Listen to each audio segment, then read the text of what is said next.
Ni kweli jana tarehe 29 mwezi wa 3 2026 majira ya saa 6 mchana Jeshi la Polisi mkoa wa Mtwara lilipokea na kuthibitisha kutokea kwa mauaji ya mwanamke mmoja anaitwa Hidaya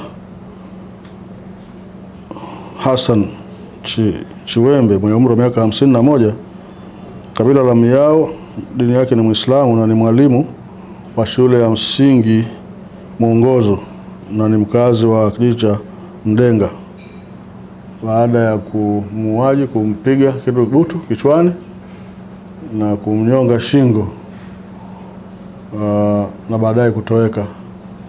Jeshi la Polisi linaendelea na msako mkali kumtafuta mhusika kwa sababu tayari tumeshamfahamu ni nani ambaye baada ya tukio hilo alitoroka, lakini tuko mbioni kuendelea na uchunguzi na mara tutamkamata basi tutamfikisha kwenye vyombo vya sheria.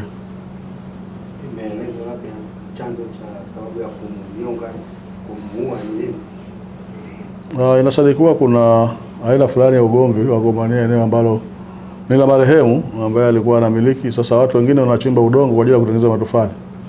Sasa baada ya kukatalia ile eneo ndio huyo mtuhumiwa aliamua kumuondoa ili kupata nafasi ya kufanya anavyotaka.